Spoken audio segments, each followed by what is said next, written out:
Friends, welcome to University Presbyterian Church, where we seek to joyfully share God's boundless love with all in our community without limitation, exception, or condition. My name's Ren Cerna. I'm the senior pastor here, and I am so glad that you're with us. Today we are continuing our series, Conversations for the Common Good, where we are engaging some of the Valley's toughest issues so that we can grow and heal together. Today we're tackling the issue of anti-racism, and we're being joined by pastors Phil and Rici Skei from On-Ramps Church as they share a bit more with us about what it means to be allies for those who experience discrimination in our world. I know that this is a difficult topic, and I don't claim to have all the answers, and I imagine that there will be something said today that you don't agree with, and that's okay, because here at UPC, we want to be a space that creates room for thoughtful intellectual dialogue that doesn't seek to make us all agree, but instead to encourage us to listen and learn together. And so I hope that you'll add your voice to this conversation as we seek to follow God's heart today. If you regularly attend our 9 o'clock service, you might notice that we are filming somewhere a little different today, and that's for good reason. We broke ground on our lobby remodel. And so right now the paint is being torn off, and the toilets are sitting in the middle of the lobby, and the carpet is ripped up, and it's a little noisy over there. So we're going to be filming over here for the next few weeks as we need to, depending on the noise level. But I'm so glad that you're with us today and looking forward to engaging in this conversation with you. I want to add a special welcome if you're a guest with us today. I'm so glad you're here, and I hope that you find moments of peace and encouragement and strength as we gather in this space. We're going to be singing some songs together and listening to an interview a little bit later on anti-racism and hearing prayers and ways that you and I each can contribute to this work. So I want to thank you for taking the time to join us today. And we would love to be able to connect with you, and we have a connection card on our website that you could fill out. As a thank you for filling that out, we'll make a $5 gift to the Fresno Resource Center as they seek to work against poverty and inequality right here in Fresno. So friends, I invite you to settle in wherever you are and to meditate on these beautiful words as we seek God's presence today.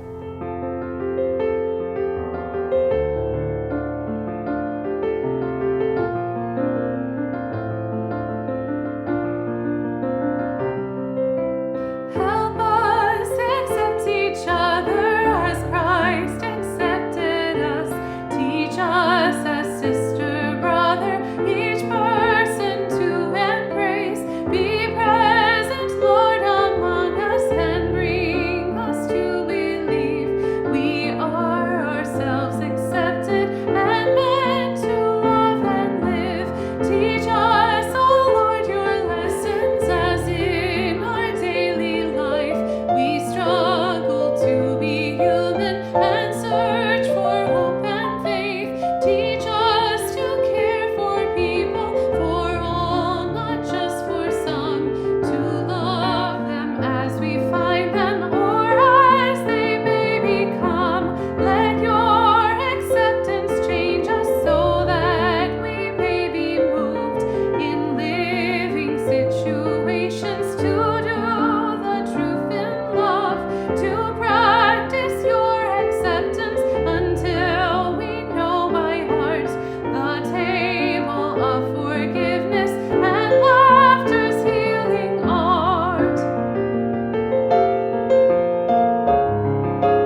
Hi everyone, my name is April and I'm one of the associate pastors here. In addition to conversations for the common good, we have a lot of other really awesome things happening at church that I want to share with you.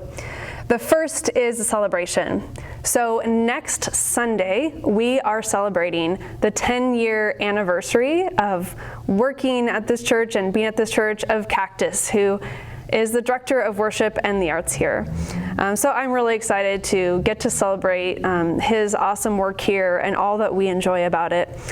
So I invite you to come and be on the church space. We're gonna do a drive-through, drive-by celebration. It'll be on Sunday from 10 to 11 a.m. Bring cards, bring signs, bring your musical instruments. You can drive by singing if you feel like it. And we are really excited to celebrate Cactus and sharing community with him. The next thing is our book club. So we have a book club that meets monthly, and the book that this group is going to be discussing this week is an important one that can be another way for you to engage in the work of anti-racism. The book is called The Color of Law by Richard Rothstein. And the book is about how government policy in the U.S. has promoted and enforced residential racial segregation. So you are welcome to participate in that, even if you haven't before. Go to the online groups page of the UPC Fresno website, and you can find out further information there. And then finally, the Halloween block party. So the Halloween block party is happening. It's gonna look a little different this year. We'll be having a drive-through. So this is gonna be on Halloween, Saturday, October 31st from 6 to 8 p.m. And we really need your help. So we're gonna be creating a safe pathways for cars to drive through, but we would love for you, UPC members, to volunteer, to come and donate your trunk. We will have spaces marked out, distanced from each other. I think I might have said donate your trunk, but what I really meant to say was decorate your trunk. And what we're really trying to create is an environment that's a little bit like Christmas Tree Lane, but it'll be Halloween themed. So people will have some awesome sights to see as they drive through. Maybe we'll put some lights up, and we will be handing out treat bags, so you won't need to do any interaction with people. We'll be keeping safe distance, but we think this is a really cool opportunity to just have some fun and joy that we can offer to the neighborhood and continue on a tradition that's been really important for us and a really cool way to share community in the neighborhood that we're in. Next, I'm really looking forward to hearing from Ren as she shares with us the gospel and specifically as it relates to the work of anti-racism. As followers of Jesus, we are called to stand with the poor and the oppressed. We see throughout the Bible that Jesus plays favorites, and those Jesus favors aren't the rich and the powerful, but Jesus chooses time and time again to spend special attention on the brokenhearted, the oppressed, and the forgotten in society. Jesus goes out of his way to lift up those society turns a blind eye to.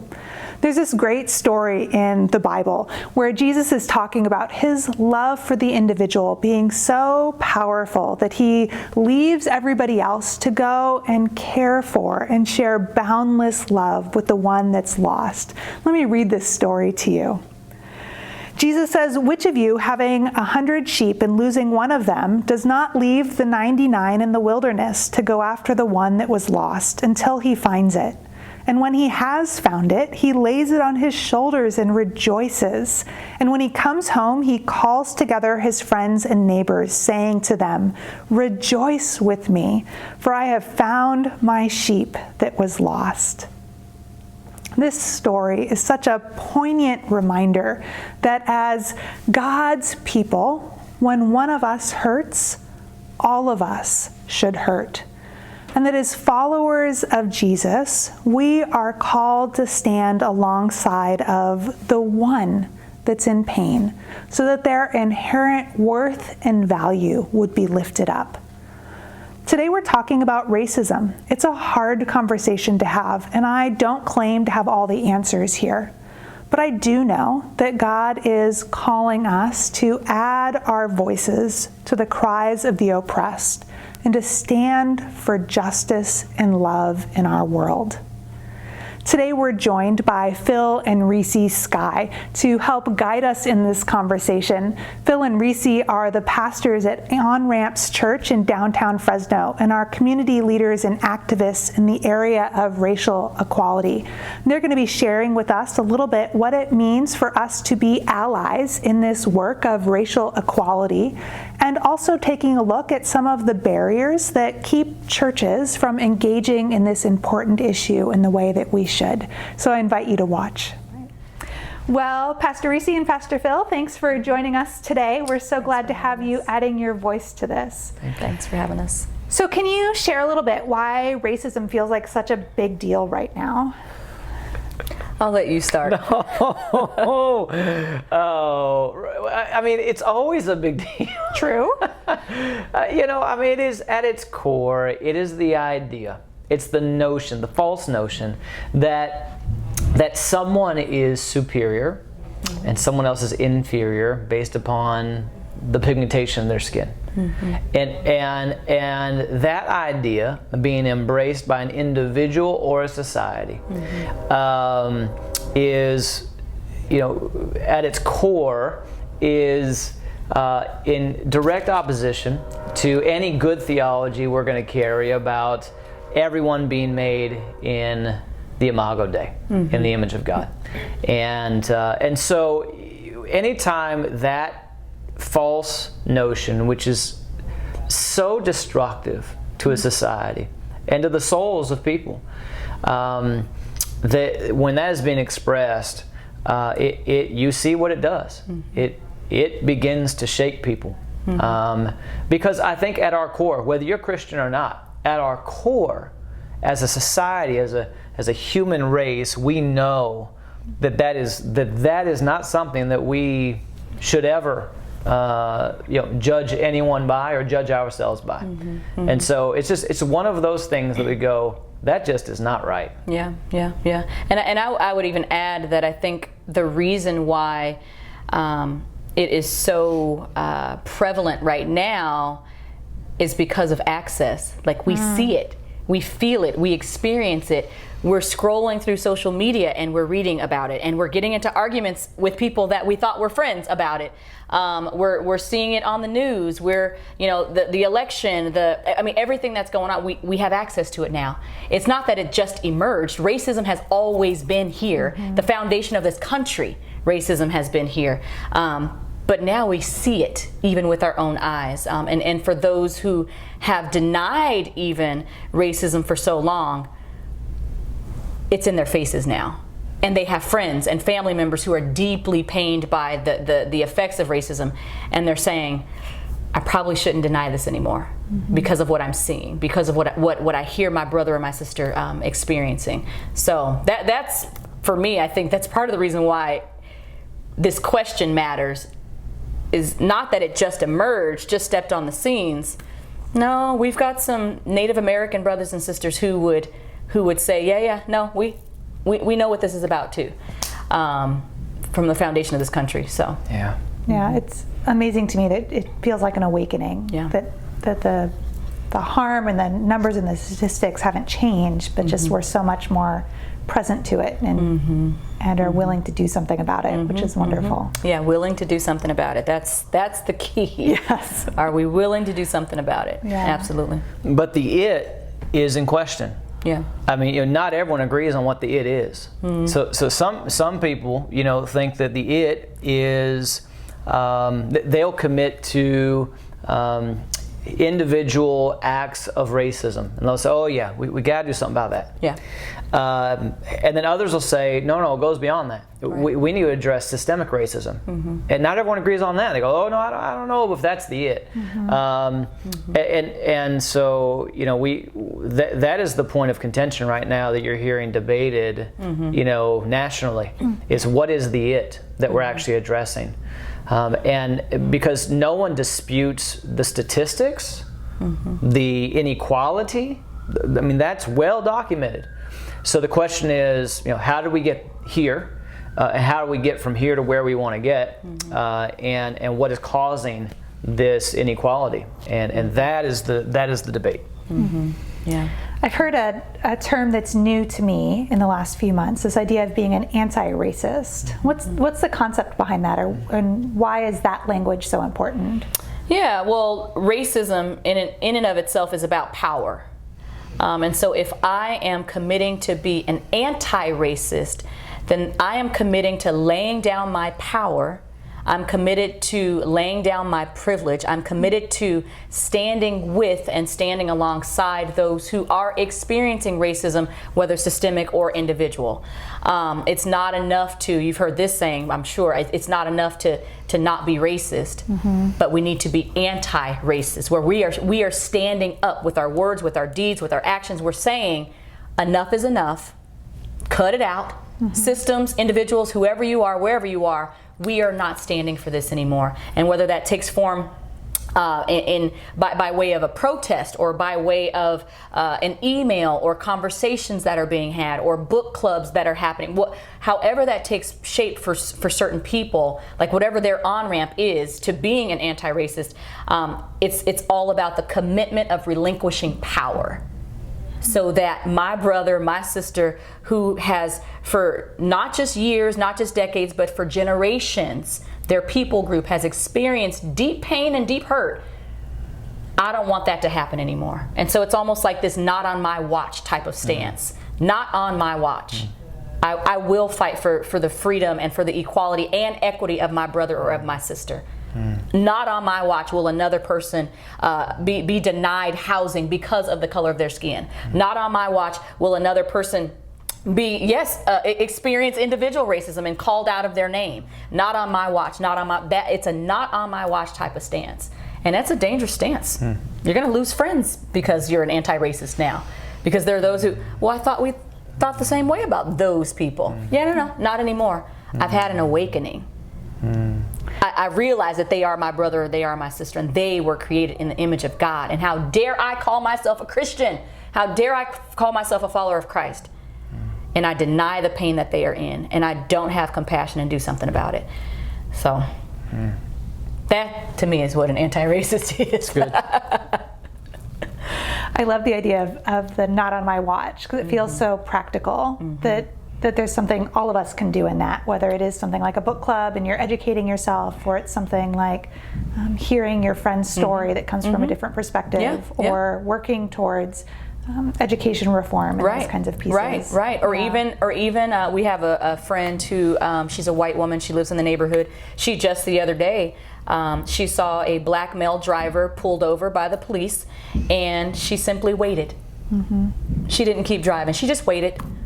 Just to be present for whatever may or may not have happened. She just wanted to wait. She wanted to wait. That for her was an act of anti-racism.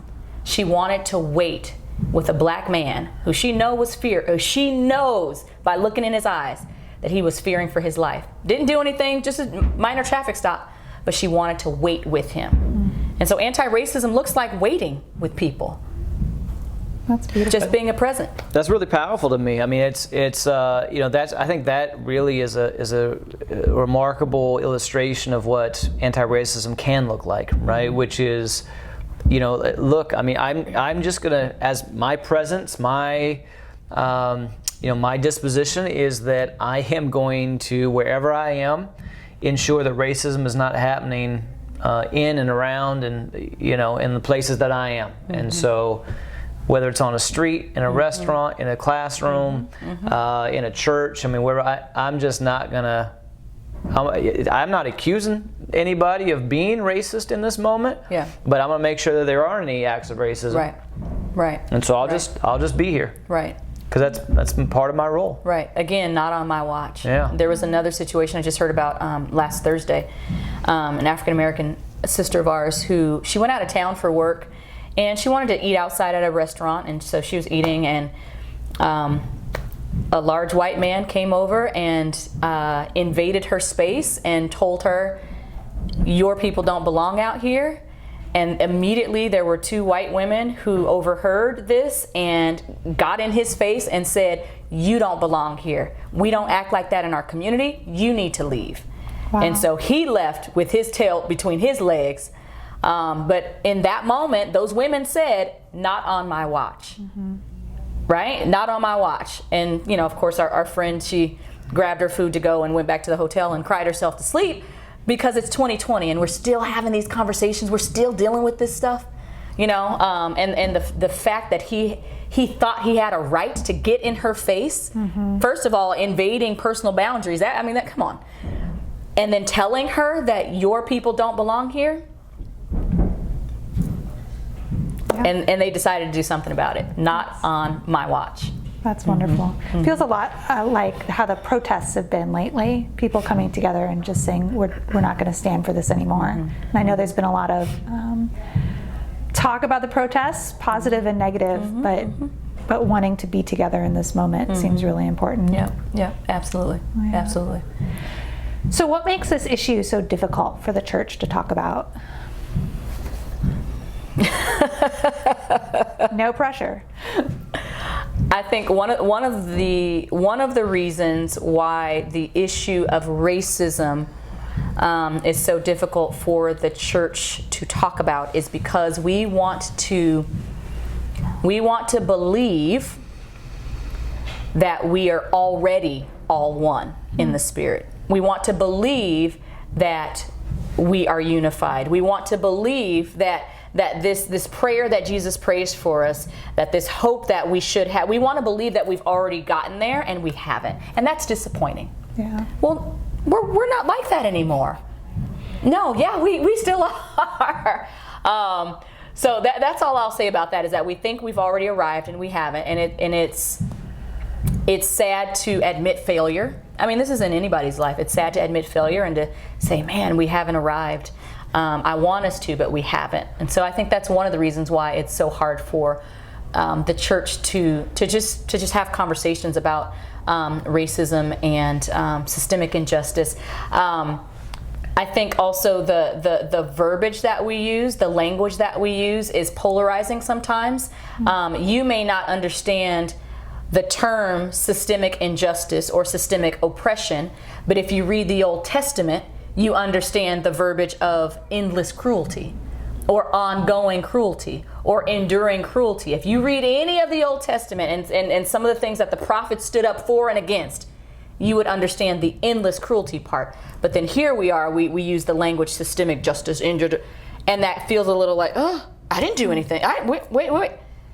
Right? So I think our language is another reason why it's hard for the church to really grab hold of what's going on.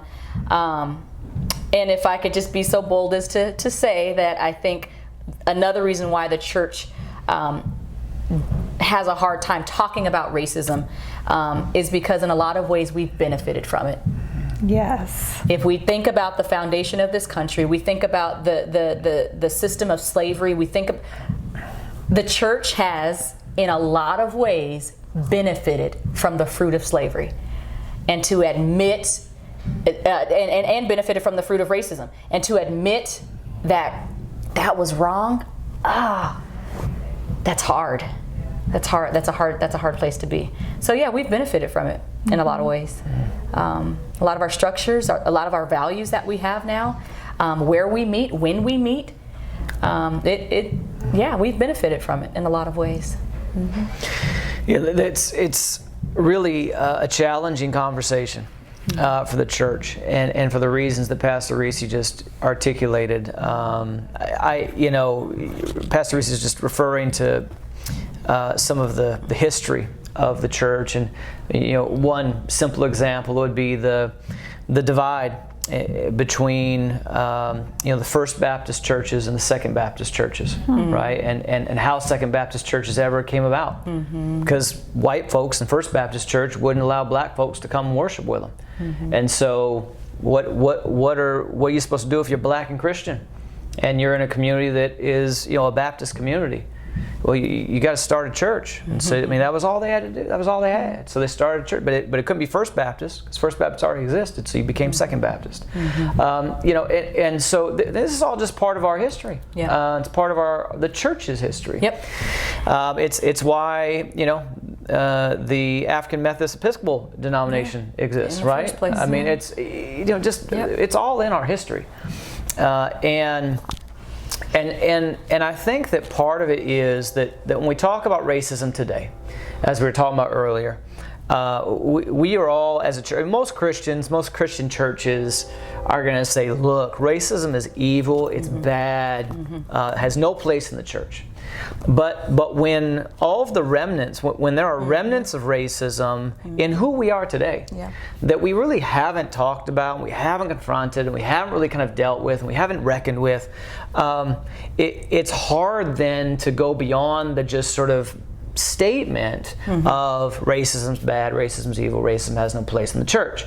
Because if racism ultimately is about power, and if racism, and if power has been historically always wielded in a way that generated wealth, income, and security, right, financial security, then we have to deal with that monster in order to actually be anti-racist. To become anti-racist, you've got to say, look, if this is part of our history, then we've got to reckon with that in order for there to be really a society that reflects the kingdom of God on earth as it is in heaven. And we haven't done that, and that's a very challenging thing, and I think what that does is it then pushes us into some practical places and some practical conversations that feel for many like we're now moving into a realm that isn't the church's realm anymore. We're moving into a practical space that feels more like a more appropriate for a political space and not a church space. And now you've got some real conflict because now you've got not only just the statement about racism, what it means to be anti-racist, what it will mean to become or to embody being an anti-racist as an institution, as a church, and the practical elements of that now some are going, well, that is not space for the church to speak. Right. And so it just gets really muddy, really fast, contentious. And we learn pretty quickly that there's some deeper work for us to do as the church, I think. Someone said that, our theology is political, but our problem is that our politics have become our theology, right? And so there is the landscape, and that's the landscape we need to dig into and figure out. Yeah, I'll just also add, I think, another reason why it's difficult for the church to engage in conversations of racism is because it is a big beast. It is a big monster. And so where do we start? So there's this question of, I don't even know where to start. Is there training? Is there coaching on how to be an anti-racist? Like where do I start, right? Because it is such a big beast. The other piece of it too is we've made it such a binary conversation, black and white, literally and figuratively, right? And there's so many nuances in between, in and between, and there are Latino brothers and sisters who are experiencing racism every day. We don't hear about those instances. We don't read about them. We don't see them. There are Native American, indigenous brothers and sisters who are experiencing that our Asian brothers and sisters. When the coronavirus really hit, right? We had verbiage being spewed from leaders in our country who were attaching it to our Chinese brothers and sisters, and they were experiencing acts of violence and hate crimes at an alarming rate. We talk about it, but we don't really consider that racism. It's all a part of it, and so it's hard for us to back away from the binary conversation and say, no, it's all of this. There are a lot of people from a lot of ethnic backgrounds and cultures and races who have experienced discrimination and systemic oppression in this country. And so, again, but it's a big beast, though. Yeah. So you guys at On Ram's Church are downtown and surrounded by a lot of different cultures and ethnicities and are dealing with people in different life stages. What piece are you guys taking on? How are you starting to address some of these issues we're seeing? Well, I'll just say from a more conventional church space, One of the things that we're doing is we make sure that we talk about it. I mean, UPC is talking about it right now by having us, tonight, and so we're going to make sure we talk about it and ensure that the complexity that gets all balled up that I was talking about earlier, that we can help people unravel it in a way that's healthy, that doesn't cause people to go into a free fall, and lands them in a place that is deeply biblical, and so biblical that they can build and kind of reconstruct their lives in a theological way that is healthy and holy and sustainable. So we really talk about it and we work through that stuff, and then through some of the things that we facilitate through this building, we also addressing that. So one of the things that I want you to talk about is the Parent-Church Partnership for Online Learning, because I think that's an example. Yeah, we had a single mom who came to us and said, I have to go back to work, and my 6th grader is not going to do well at home by himself. Is there anything the church can do? And I said, yes, absolutely. We'll figure it out later, but yes, absolutely. All it took was that one question: is there anything the church can do? And so I said, we just closed escrow on this building. We've got lots of space. We have some caring and safe adults. Let's see who else out there needs help. And so since the first day of school, we're in our 7th week now. Since the first day of school, we have been hosting students 1st grade through 6th grade, and then some junior high and high schoolers. We've been hosting them Monday through Friday from 7:45 to 2:30 p.m. So they have breakfast and they have lunch, and they go to the separate classrooms where they're physically distanced and with masks, and they click on their Zoom link to be with their teacher, and they learn and they grow, and then with their independent study time, we just help out as much as we can. But we knew that it was something that we had to do for our community.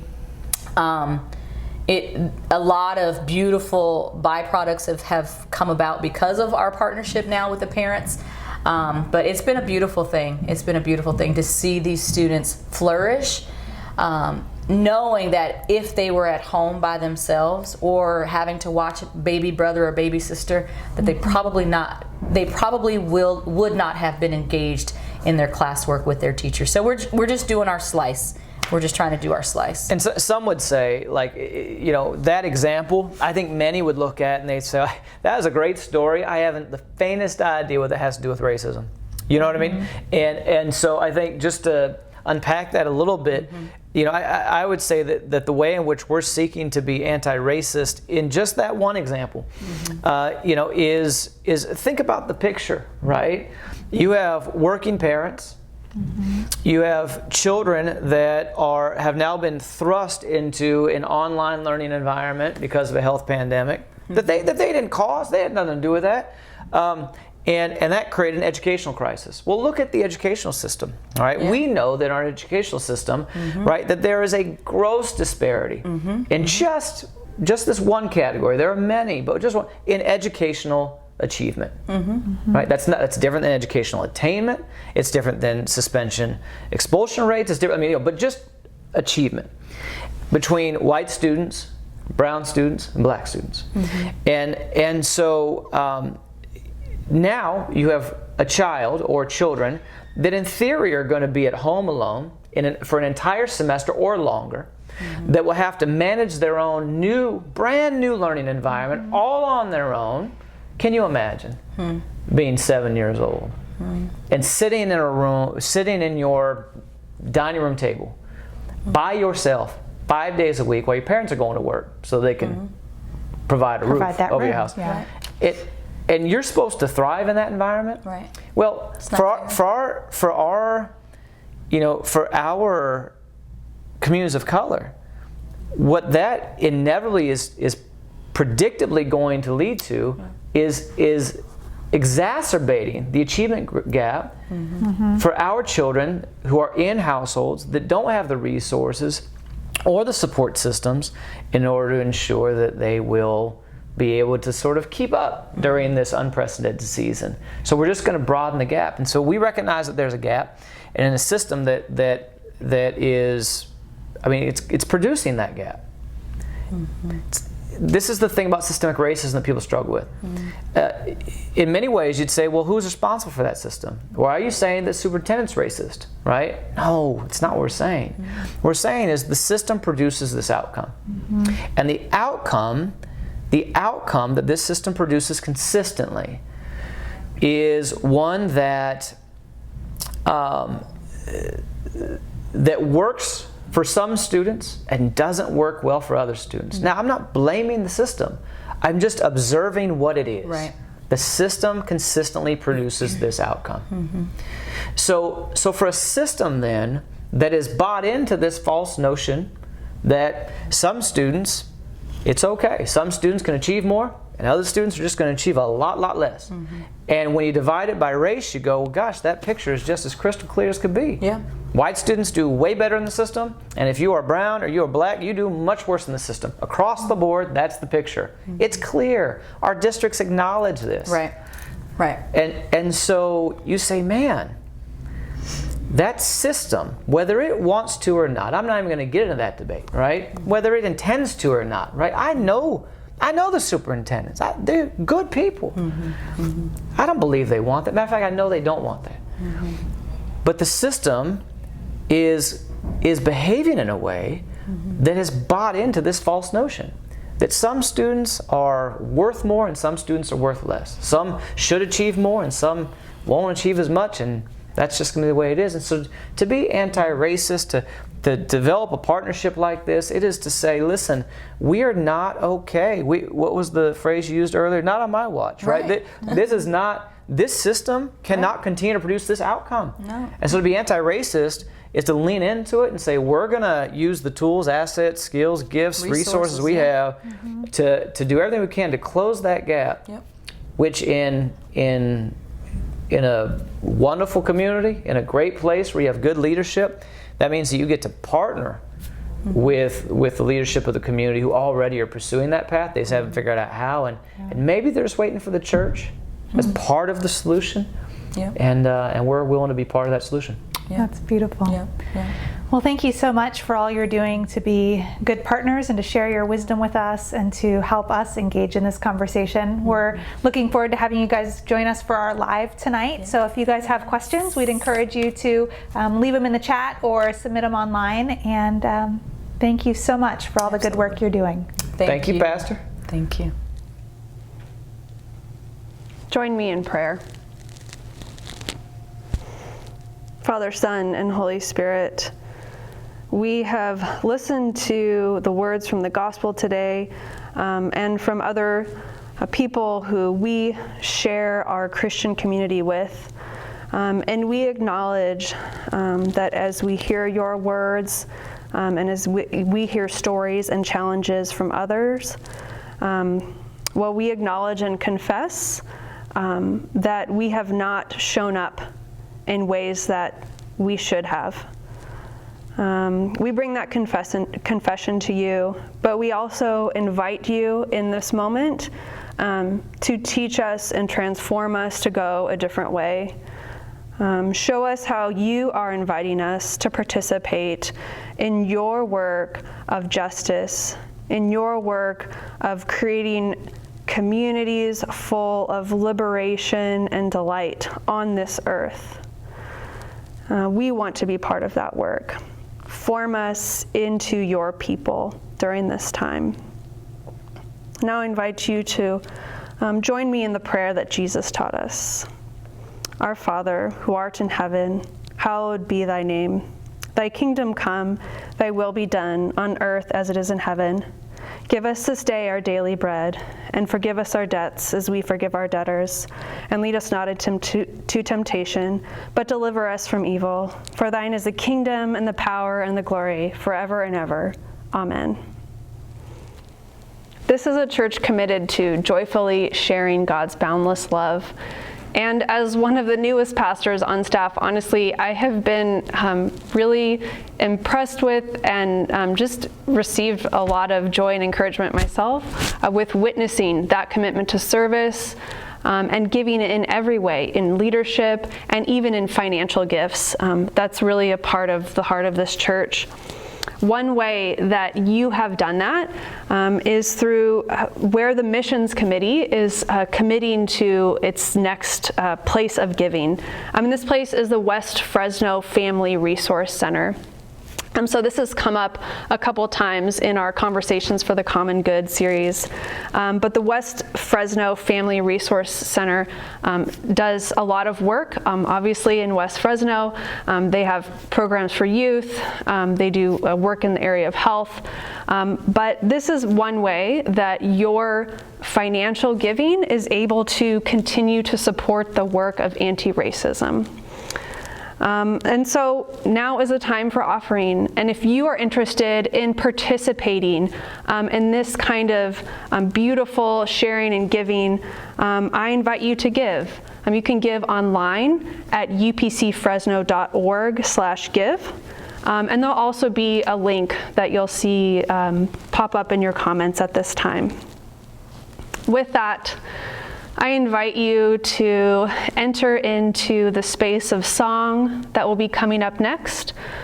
Take a moment to simply meditate on the words, take some deep breaths, or maybe ask yourself how you hear God calling you today in light of the interview and the sermon that you've heard.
Friends, today's topic of anti-racism is a hard one, and I'm so thankful that you stuck with us this far today.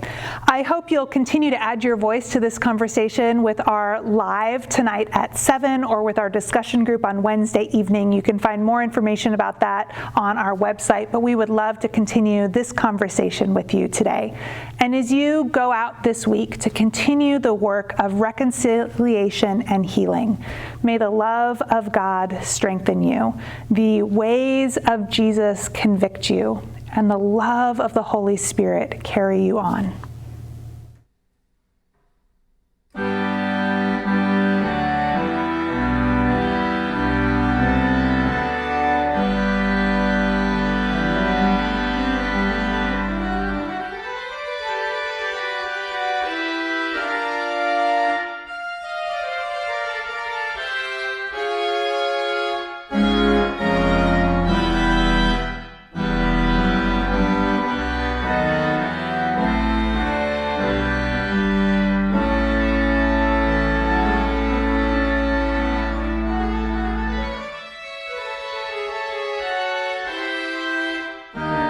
you.